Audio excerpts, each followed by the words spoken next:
Look at her, so angry for what? Why are you turning? Yo, does anybody else's girlfriend do this just because I didn't want to buy her food? Why? Why didn't you want pizza? Who doesn't want pizza? Because we just bought groceries. And? Okay. What? Remember that tonight.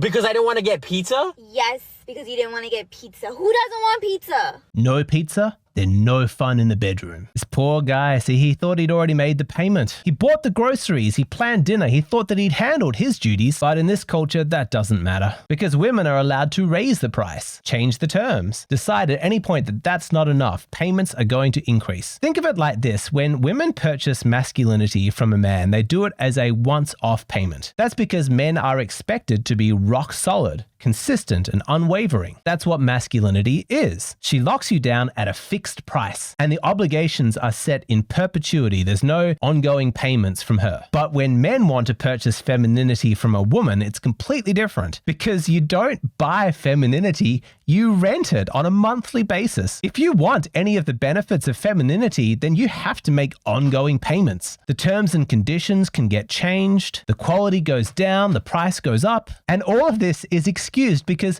we don't expect consistency from women. Femininity is emotional and it's fluid, and women are so good at disguising what's happening. They say things like, I'm growing, I'm changing, I'm evolving. It makes it sound like it's this beautiful, natural process that's unfolding. But more often than not, it's not some delicate flower that's blossoming. All of the changes are for the worse. It's more like a piece of fruit on the ground rotting. Your payments, your obligations, they stay the same. But on a whim, she can decide that she doesn't owe you any domestic contribution. She doesn't owe you physical intimacy or even basic kindness and respect. And if you decide this is ridiculous, look, maybe this monthly subscription was good value at some point, but now it's clearly a ripoff, and so you try and cancel. But very quickly, you learn to get out of this contract, to end this subscription. It's going to cost you dearly in legal fees, emotional blackmail, and character assassination. I have much more to say about this, but first, let's talk about something else that's dangerous. With the advances in artificial intelligence, bad actors on the internet who try and scam you and steal your personal information, they're not just increasing their output, but their techniques are getting more sophisticated too. I know for me, it's not just my email or my text messages. It's beginning to feel like anything I click on online could be putting me in danger. A simple Google search with your name and email can show that data brokers are selling your personal data. These companies collect your information without your consent and sell it to scammers.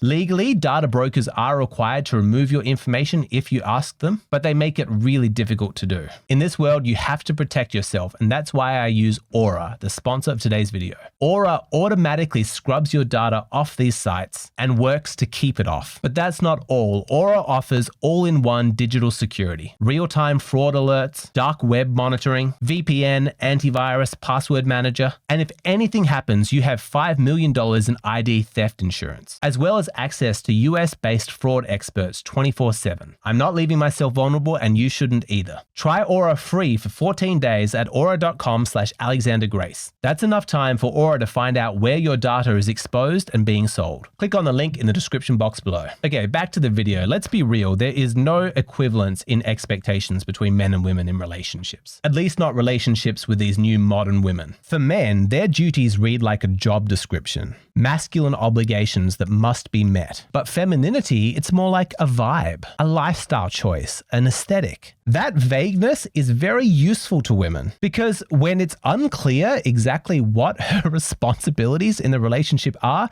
then it's very difficult to hold her accountable. Of course, it's always going to be obvious when you fail because your role as a man is clear. You miss a bill, you forget a date, you show weakness, then that's proof that you're not a real man. But how can you tell when she is failing when her obligations in the relationship are never clearly laid out? When it comes to the duties that men and women have to each other inside relationships, for these modern variations, they're never going to work because there's a total lack of symmetry. It didn't used to be this way because relationships used to have an unspoken agreement. Both genders have duties to the other. But in the modern era, while men are still bound by their end, a woman's duties and obligations are currently under review. You've already signed the contract, but she's still deciding if she likes the terms. terms. In one of my recent videos, I saw this comment and it was heavily upvoted. The problem is women want a 1950s man while we get a 2025 woman. No thanks. Bravo to the guy who wrote this because this resonated. 1,000 upvotes because in just a few simple words, he described how so many men are feeling. That women have framed all of the traditional gender roles for women. Cooking, cleaning, shopping, mothering. Those are old-fashioned and outdated. They're like a prison, something that they have evolved beyond. But there is absolutely no symmetry. You are not finding any appetite from modern women to liberate men from their traditional gender roles.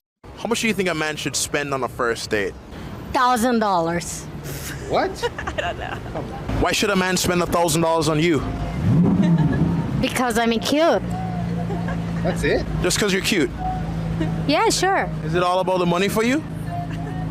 It's not about the money, but I know I deserve this, so. The gendered expectations on men to protect and provide are as strong as ever. Throughout time, in all cultures, men are expected to be the wallet and the shield. And that's getting harder to do. On the one hand, you've got women saying, capitalism is ruining everything. Money, greed, and ambition, they cause all the suffering in the world. But on the other hand, they demand that men be wealthy. They only date rich guys. There's no sexual reward for broke dudes. Likewise, women will complain about toxic masculinity and men being macho. God, men are so violent and immature. But at the same time, she expects men to go and die for her. If there's a war, the men must sign up. They need to protect her. Go to war. Sacrifice yourself. They simultaneously demand the very thing that they're shaming, and they're completely blind to their own hypocrisy. In a culture that as a default demonizes masculinity, it's going to be difficult enough for the men to fulfill the traditional gender roles that they have always done. But on top of that, since the 1950s, the expectations have just kept piling on. Yes, men need to provide. Yes, men need to protect. But now they also need to do half of the parenting, half of the cooking, half of the cleaning. And all of this in the context of a culture that says that the very idea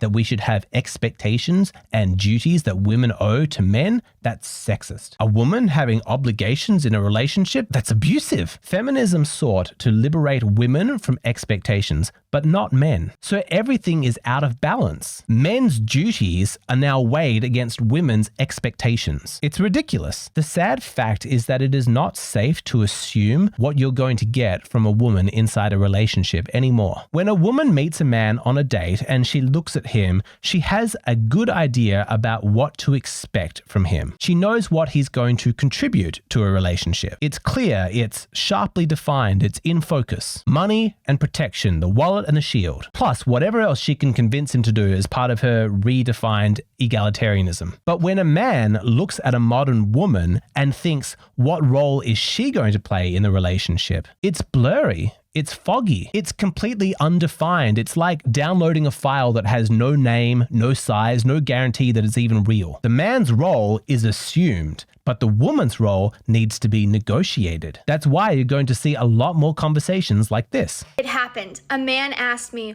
"What do you bring to the table in real life?" I didn't think men actually spoke like that. Ladies, I get it. It seems kind of adversarial for a man to say, "What do you bring to the table?" There's probably a better way to have that conversation. But please, show us some of that female compassion and empathy that you're so famous for. Understand that the reason why men are asking this question is because a woman's role is completely unclear. You don't get this because as a woman, you are privileged. You don't need to ask a man what you're going to get from him because society has already answered that question. Men have no idea. Is it safe for him to assume that you'll contribute 50% of the money? Or that you'll give up your career to just raise babies? Can he assume that you'll cook or that you'll clean? Or is that considered sexist now? In the modern era, it is not safe to assume anything. So I get it. Being asked what you bring to the table, it's unpleasant, might feel like you're getting interrogated or like you're being asked to prove yourself. But can you just show some kindness for the confusion that men are experiencing? He knows his role, he knows his duties and his obligations, but he wants to know what you think your obligations are going to be. That's understandable, isn't it? When you act offended at that question, it turns men away because it makes you seem like you're one of those women who thinks that she shouldn't have any duties at all. How dare you ask me what I contribute to the relationship? Translation,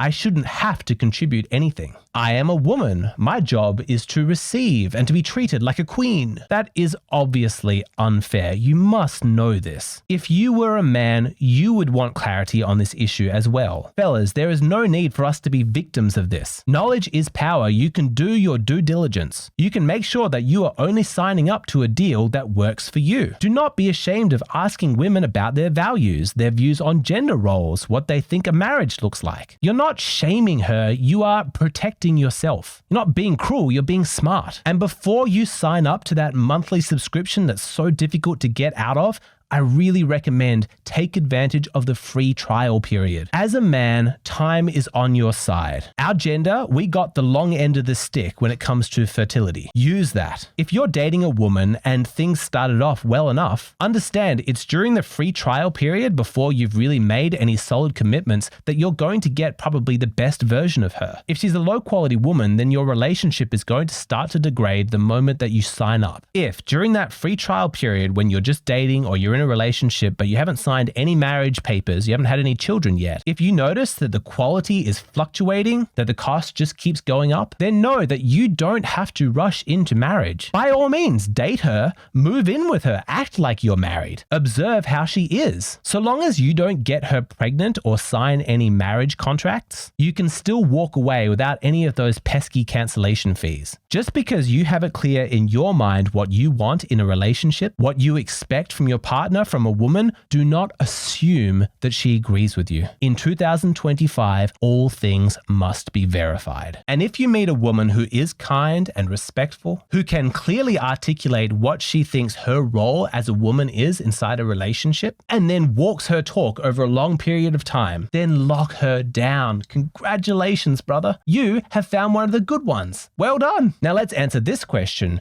Should you tell a woman at the start of dating what specifically you are looking for? Or will that turn her into a chameleon and she will alter her values, meaning that you never get accurate data about what she really feels? This question takes us to some surprising places. It's quite nuanced, but for you guys who are interested in not just listening to the theory, but learning how to take these principles from my videos and apply them in your relationships in practical ways, you're going to enjoy the rest of this video because that's what I'm going to talk about. And you can watch it right now on Patreon. That's where you see the full-length versions of my videos. What you see posted here on YouTube, these are just the shortened, abridged versions of my videos. The full-length versions are available on Patreon.